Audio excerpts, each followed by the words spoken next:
Du möchtest wissen, wie ein Vorstellungsgespräch in Deutschland abläuft, was du sagen sollst oder worauf du achten musst? Dann bleib jetzt unbedingt dran.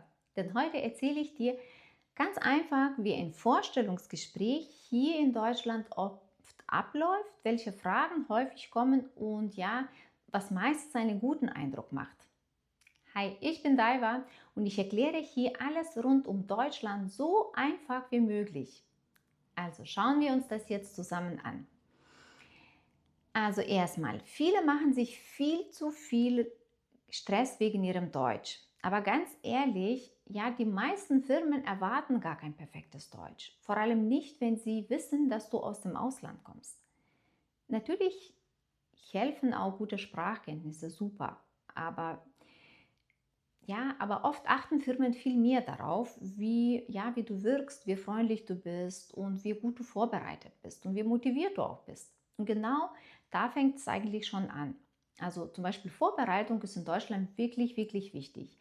Viele Firmen achten darauf, ob du vorher über die Firma dich gut informiert hast.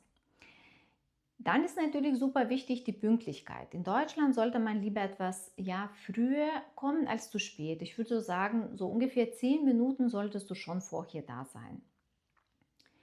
Und wenn das Gespräch zum Beispiel online ist, dann teste unbedingt vorher deine Kamera, Mikrofon und Internet. Ja, einfach genau solche Kleinigkeiten machen schon oft einen ersten guten Eindruck.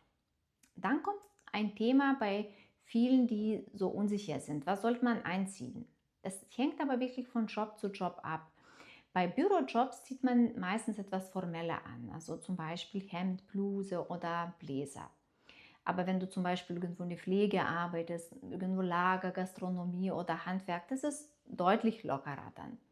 Aber es trotzdem gilt, es soll ordentlich und gepflegt aussehen. Dann beginnt ein Gespräch oft mit einem lockeren und einfachen Smalltalk. Ne? Zum Beispiel wird gefragt, haben Sie den Weg gut gefunden oder wie war die Anfahrt? Dann kommt oft der Satz, erzählen Sie etwas über sich. Dabei wollen die meistens eigentlich nur kurz wissen, wer bist du, was hast du bisher gemacht und ja, warum bewirbst du dich auch. Also hier bitte nicht unbedingt deine ganze Lebensgeschichte erzählen, ne? So einfach ganz kurz und ja, einfach zum Beispiel, woher du kommst oder welche Erfahrungen hast du und warum ist die Stelle für dich interessant. Also sowas. Ne? Dann kommen oft die typischen Fragen, ich nenne das so Stressfragen, zum Beispiel, was sind Ihre Stärken oder was sind Ihre Schwächen oder wie gehen Sie mit Stress um oder warum haben Sie Ihren alten Job verlassen oder zum Beispiel, ja, wo sehen Sie sich in 5 Jahren? Und hier machen viele einen großen Fehler. Sie lernen perfekt komplett diese Antworten auswendig. Aber das ist nicht gut. Also das wirkt unnatürlich. Besser ist einfach zu Hause überlegen und da einfach ganz normal spontan antworten. Ne?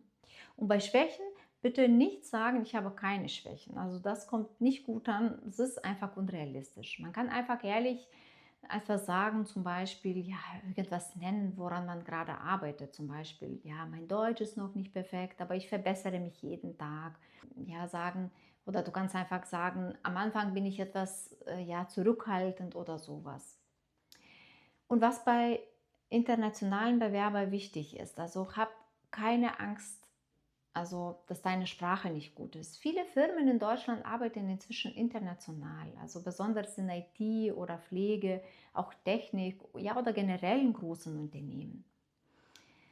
Ja, oft ist es wichtiger, dass man einfach verständlich mit einem sprechen kann und dass man einfach motiviert wirkt. Dann kommt irgendwann das Thema Gehalt. Diese Frage ist in Deutschland wirklich normal. Also in vielen Firmen wird gefragt, was sind Ihre Gehaltsvorstellungen? Deswegen solltest du vorher kurz recherchieren, welche Gehalt in deinem Beruf ungefähr so üblich ist. Ne? Wichtig ist, in Deutschland spricht man dann meistens bei einem Bruttogehalt, also das heißt Vorsteuern. Ne? Und wenn du unsicher bist, kannst du auch eine Gehaltsspanne nennen. Zum Beispiel, ich stelle mir ungefähr zwischen 3.000 und 3.400 € brutto vor. Und das ist also, so eine Antwort ist ganz normal. Dann kommt noch die Frage, haben Sie Fragen an uns? Und hier solltest du ja wirklich möglichst nicht mit Nein beantworten.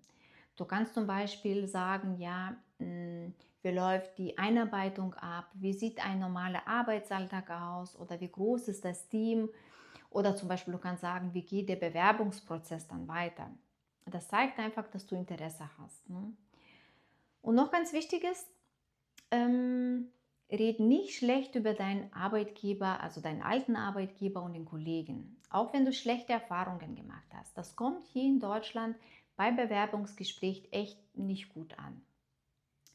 Was noch 2026 außerdem wichtig ist, viele Bewerbungen laufen heute oft digital. Oft gibt es zuerst ein Videogespräch oder Telefoninterview. Ja, und dann auch noch, viele Firmen benutzen Programme, die Bewerbungen zuerst automatisch prüfen. Deswegen ist wirklich wichtig, dass ein klarer und einfacher Lebenslauf hast. Ja, es ist besser als ein kompliziertes Design. Was auch noch wichtig, viele benutzen mittlerweile KI zum Bewerbungsschreiben. Das kann ein bisschen helfen zum Formulieren, aber die Bewerbung sollte trotzdem natürlich klingen und zu dir wirklich passen. Und ganz ehrlich, am Ende achten viele Firmen einfach auf ziemlich einfache Dinge. Ne? Wirkt die Person zuverlässig? Kann man normal mit ihr unterhalten? Und ja, und kann man sich überhaupt vorstellen, mit diesen Personen auch zusammenzuarbeiten? Ja, das ist oft viel wichtiger als dein perfektes Deutsch oder perfekte Antworten. Ich hoffe, dass dir das Video einen groben Überblick gegeben hat und dir auch ein bisschen hilft. Und wenn du möchtest, schreib mir gerne einfach in die Kommentare, ob du schon ein Bewerbungsgespräch in Deutschland hattest und wie das abgelaufen ist, was für dich das Schwierigste war. Und ja, vielleicht helfen auch deine Erfahrungen dann auch anderen weiter, ja, die gerade vielleicht in die gleiche Situation sind. Ich wünsche dir ganz viel Erfolg und bis zum nächsten Video. Mach's gut!